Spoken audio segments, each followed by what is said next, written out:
This is one of my favorite lectures because Jack Kerouac was one of my favorite writers when I was young. In fact, I would not be here doing these lectures in Japan if it wasn't for Jack Kerouac. The book On the Road filled me with a desire to travel. We call that wanderlust in English. And Jack Kerouac wrote the novel about traveling, about moving through America. He wanted to write the great American novel, and many people might feel that he did, in fact, write the great American novel, one of the best novels about America ever written. But whatever evaluation we give it, he made people understand there was a different side to America, a different way of thinking, a different way of feeling from what the mainstream America was. People in the 1950s were starting to buy houses, buy cars, become very materialistic. People were worried about the atomic bomb and fighting with Russia. And they started to look forward to a future with more and more technology, more and more goods, more and more convenience. And the Beat Generation said, forget it. We don't want that. We want to live life fully and completely ourselves. We don't want a company to tell us how to live. We don't want a suburban government or a suburban way of life to tell us how to live. We want to do it ourselves. And so the Beat Generation, but of who Jack Kerouac is the most famous, was looking for a new American literature. They wanted to create something new that was genuine and real, that was honest, that was a way of expressing their real desire, their real need to live in the way that they lived. And the Beat Generation, I think, did that. They were able to bring together art and life in a way that other writers had done in the past, but needed to be done again. American literature was, after World War II, in some ways falling into patterns that people like William Burroughs and Allen Ginsberg and Jack Kerouac and Lawrence Ferlinghetti, that these people just couldn't accept. They wanted to do it their way, and I think they managed to do that. It's impossible to express how much influence On the Road this one single book has. People who read it are, of course, divided. Some people love it, some people hate it. But I think most people get this really tremendous feeling of movement and motion. As we'll look at some of the quotes and some of the ideas inside On the Road, we'll see that they really wanted to go, right? This is a word that appears again and again in the novel. I want to go. Where are you going? It doesn't matter. I'm just going, right? And that sense of movement and motion is very, very American. And I think Jack Kerouac catches that in the novel really, really well. Because he catches that sense of motion and that American feeling about movement and travel and driving and listening to music as you drive, experiencing life directly, because he was able to really describe that so well in this novel, the novel really won the hearts of people, and especially young people, and everyone from Bob Dylan to Marlon Brando to really all of the 1960s was really started with this novel. On the Road really broke open the constraints and conformity of the 1950s, and it really opened up the possibility that people could live in different ways that in the 1960s started to become a reality. Jack Kerouac himself was a tremendous writer, as we'll see. He wrote a lot and wrote constantly. He was very serious about writing, but he was also serious about living. And the Beat Generation, I think, gives us that legacy of intense living and intense writing. Here's Jack. This is a classic portrait of Jack Kerouac. He has his brakeman's manual in his pocket. Jack Kerouac worked many different kinds of jobs. He was a merchant seaman, which it means working on boats. He worked all kinds of different jobs to support himself and support his writing before his novel On the Road became a bestseller. As you can see, he didn't live for a long time. He spent his last years as an alcoholic, living with his mother, and he died of alcoholism. But here in 1953, this is really his glory days, this view of the city and the rough brick behind him, smoking a cigarette, looking out at the world. Classic portrait which captures the kind of rough aesthetics and urban idea. The beat side of life means the cheap side, the side that we usually don't see, the broken down, unrich side of a city or of a person or of life. This is a photo. Jack Kerouac is on the right and his friend Neal Cassady is on the left. Neal Cassady is the inspiration for Dean Moriarty and On the Road. And he was, by all accounts, a pretty wild guy. He had been in and out of jail for many years. He was also convicted of various different petty crimes. He was a great driver, womanizer, a person who loved life, but maybe just a little bit too much. He was very irresponsible, couldn't stay in one place, but a genuine character, very, very interesting kind of person.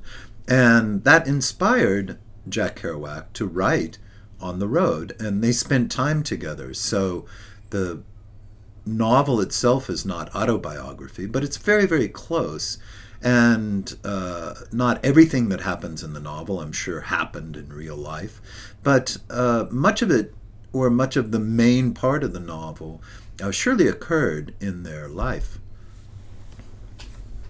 The Beat Generation traveled. Here's a great photo of Peter Orlovsky, Gregory Corso, Paul Bowles, Ian Summers, Allen Ginsberg, right? All of these Beat Generation people traveled a lot.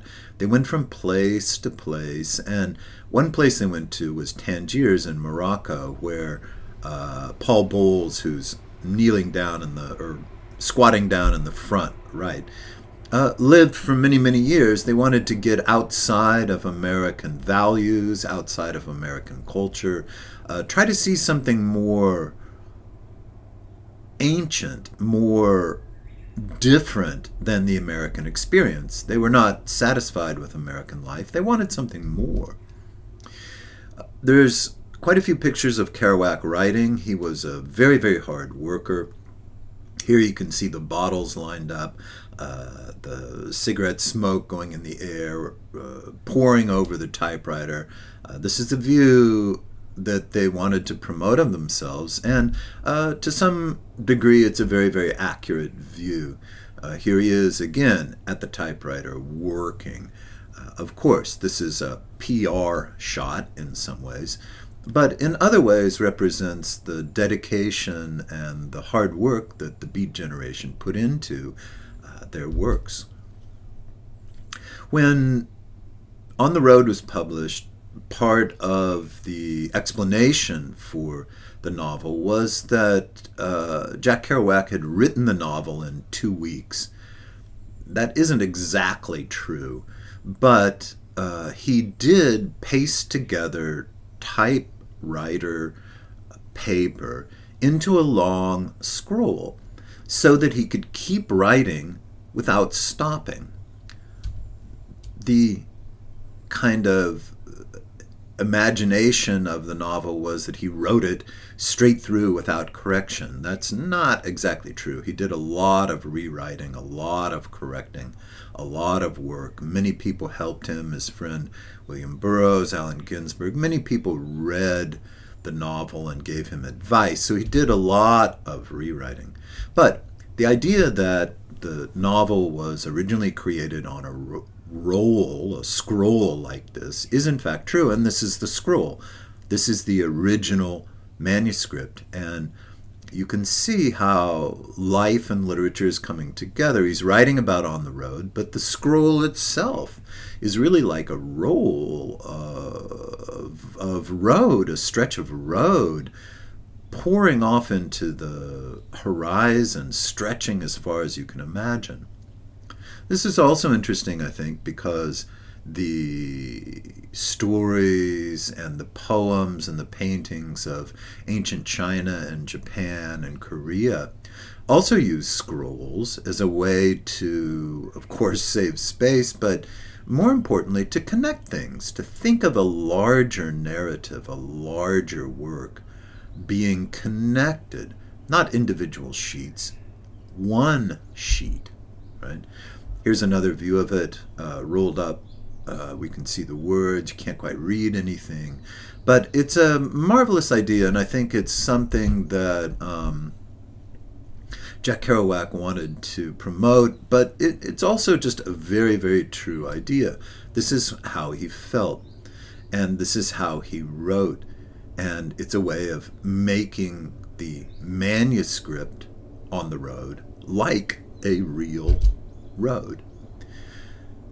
Jack Kerouac traveled all over, and this is a note from Kerouac himself about where he went, who the characters are on the right-hand side at the bottom, the different places he stopped and had adventures, and where he went. And he created an itinerary and a plan for his trip, but also an itinerary and plan for the novel. Here's another view, another hitchhiking trip that he took and all the places that he went. As you can see, it's right through the middle of America, right through the heart of America. Here's Kerouac's drawing for the novel, for the cover. He uses the name John, of course, but John and Jack are kind of interchangeable as names, and this was his original sketch of what he wanted for the cover, which of course did not happen. Marketing the book as a wild, unrestrained view of sex and drugs and music and travel was probably a pretty smart marketing technique. It certainly helped the novel, but the novel itself really was wild and unrestrained. It had many shocking elements to it that had not been written about before. Direct descriptions of sex, descriptions of smoking marijuana, descriptions of hating certain parts of America. All of these were firsts on the road. And when they were not first, they were done really well by Jack Kerouac. The basic idea is to go, right? Sal, we got to go and never stop going till we get there. Where are we going? I don't know, but we got to go, right? The idea of just going and moving and being on the road to experience life more fully, to drive fast, listen to fast music, and to live in a way without restraint and without worry about what's going to happen. This passage is probably the most famous passage from the novel. It talks about what kind of people he likes, and he wants friends who are mad, mad to live, mad to talk, mad to be saved.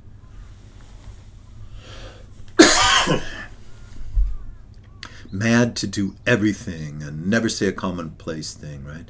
And he describes the kind of people that he loves as Roman candles. Roman candles are fireworks, hanabi, right? And he says, you know, this is the model for interesting people, which is to explode into the sky, explode into America, and everybody looks up at this marvelous, beautiful hanabi exploding in the sky, and everybody says, ah. So this was just a part of what On the Road is about. And on the e-learning, you'll see there are other passages from On the Road. So dig into those passages and dig the passages. Dig is a word used to show appreciating or liking or loving or enjoying something. So dig into and dig those passages. On the Road, the passages from On the Road will really give you a sense of how he writes, right? Look at this long, long sentence here on this page. But then they dance down the street. Oh, huge long sentence, because the sentence is also like a road. It doesn't stop. There's a place to stop at the end, but he doesn't want to stop. The first sentence is describing a kind of negative feeling, but the second sentence goes on and on and on and on, describing the pleasure and joy of his friends. Kerouac revolutionized literature. Everything that he had included that was shocking or new was, of course, done before. So he is not necessarily a great innovator so much as a great putter together of past accomplishments. He did bring up new topics: sex, drugs, life, travel, Buddhism, craziness, and craziness is a good thing. Allen Ginsberg said the same thing. His friend in the mental hospital that he wrote Howl for is probably more sane than America. America's the crazy place. The people with mental illness are the sane people. And Jack Kerouac had the same idea as Allen Ginsberg. Kerouac also took old topics, which are classics of American literature: the idea of nature's power and importance, the underground, meaning the lower view of society, or the view of society from a lower position looking up. He included poor, meaning beat people, but not poor like you feel sorry for them, but poor people who just live naturally. And he also included the idea of artist as a mad rebel. The importance of an artist for society and for culture is something that the Beat generation revitalized. Going back to the earliest American literature, this idea of the artist's position in society is a very important one. But for Kerouac and the Beat generation, they really pushed this idea, the importance of the artist, of the poet, of the mad saint who looks at the world in a different way. Kerouac also used experimental forms and experimental language. He doesn't follow rules of grammar. He throws grammar out, as so many of the poets and artists in America did. He experiments with ways of putting images together, ways of putting the sound of a sentence together, and includes that really under the idea of freedom, freedom of the way you write. And they pushed that freedom, all of the Beat generation pushed that freedom as far as they could. And for that, I think they really did make a kind of revolution to open the form of literature and to open the language of literature so that it can be used to say what you mean. Lastly, Kerouac really drew on jazz for this idea of spontaneity and improvisation, both in life and literature. Life should be spontaneous. Literature should be spontaneous. Life should be improvised, meaning created in the moment, and literature should be created in the moment. Jazz and writing is very, very similar for Kerouac. His themes and motifs are, again, nothing new in American literature, but he really looks at those in a new and different way. The idea of individual experience and openness to experience. This is essential to understanding his work. He was against mass culture, consumer culture, and against authority in the mainstream life. He did not want to live like most people lived at that time, which was to get a job, get a house in the suburbs, get married, be satisfied with your monthly pay. He wanted to do something else, to live in a slightly different way, to really look for a different way of living. And he wanted to promote the counterculture, a different view from the mainstream culture, because it offered more freedom and more individuality. And lastly, he really focused on two things, creativity and passion. And this is where art and life goes together. Life is supposed to be creative. Life is supposed to be passionate. And that's what art helps us understand. Art shows us, points out to us where and how to be creative.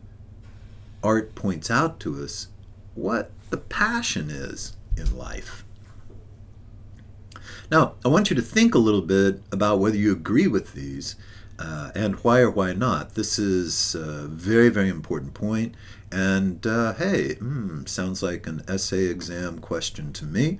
The beat principles about questioning authority, not trusting people in power, of searching for truth, of not being passive, of living life fully and embracing all the experiences in life, and not accepting conventional ideas or conventional morality and not worrying about it, but just living in your own way.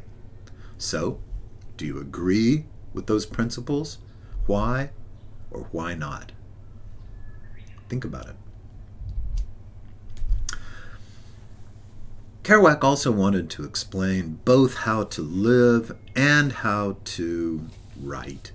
And he gives this marvelous list of 30 pieces of advice, which I think is really a fantastic bit of writing advice as well as living advice. Look at number 4, right? Be in love with your own life. Yeah, that's great. Even number 3, never get drunk outside your own house. Yeah. Well, that's it, right? Be under some sort of control and constraint so you can see life, so you can understand life. Number 7 talks about jazz. Blow is like saxophone or trumpet, but blow also means to play an instrument. Blow as deep as you want to blow, right? So play as hard as you want to play. Don't hold back from that. That's pretty good advice about life and pretty good advice about writing. 13, get rid of literary, grammatical, and syntactical inhibition.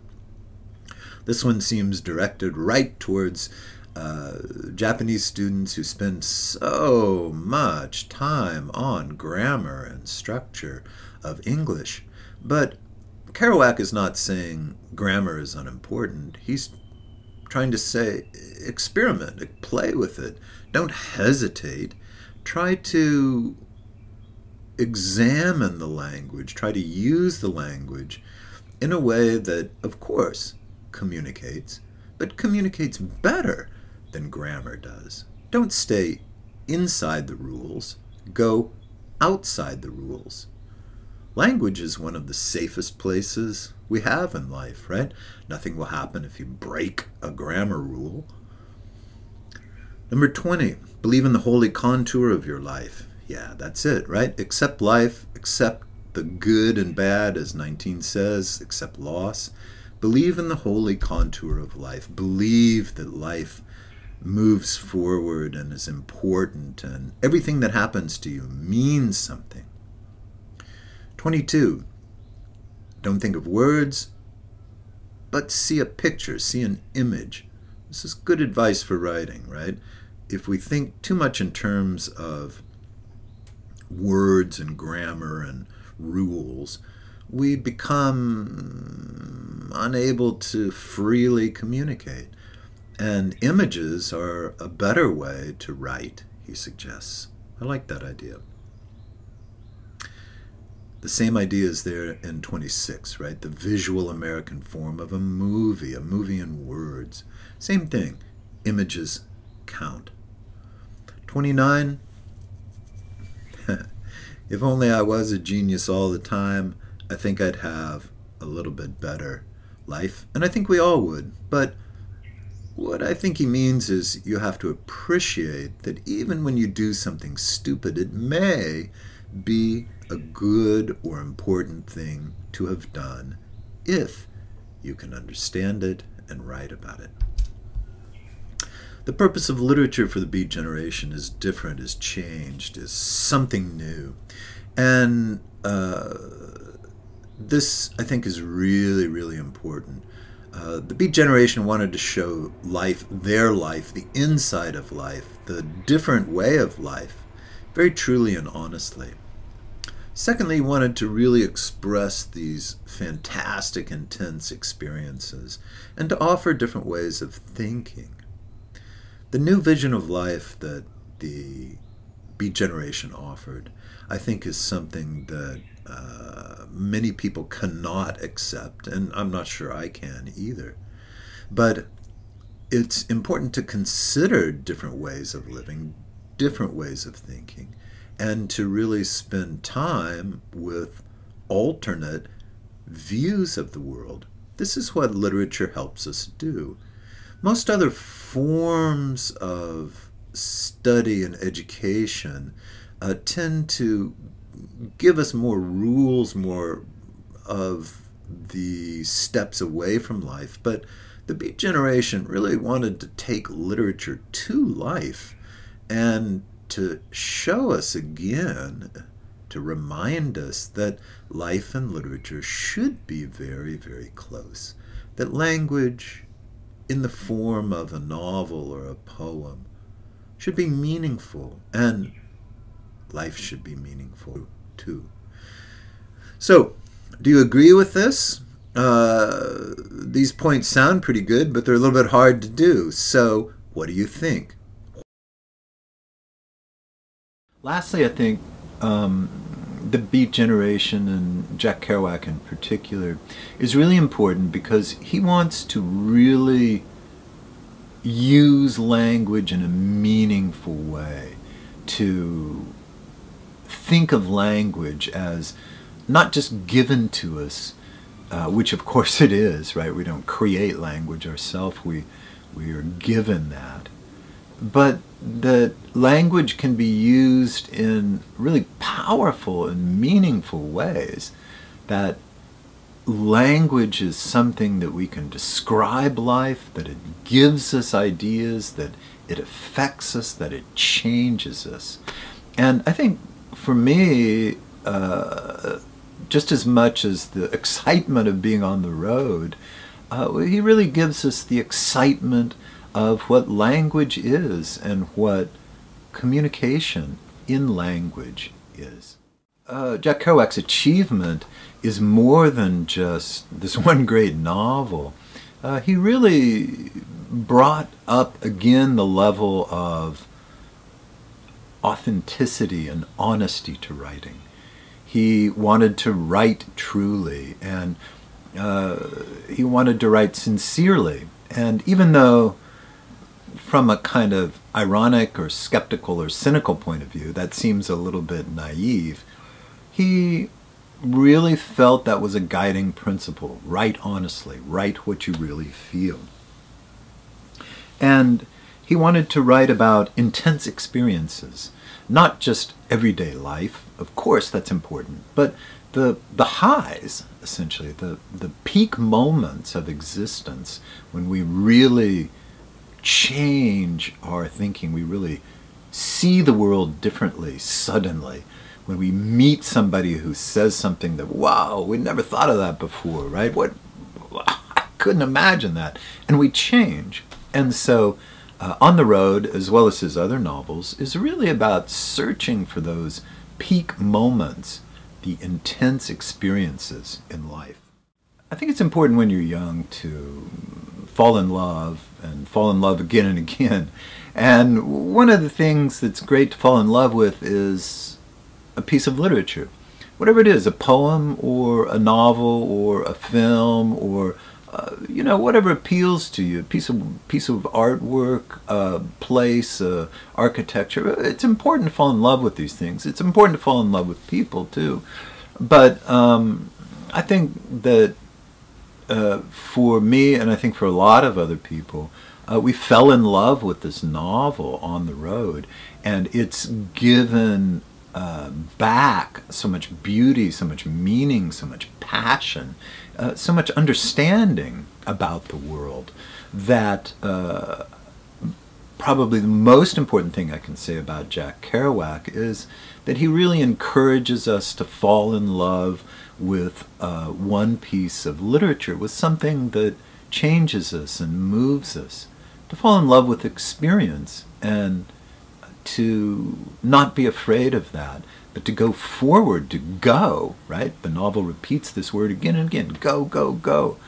And to really go forward towards life and never to shrink away from life.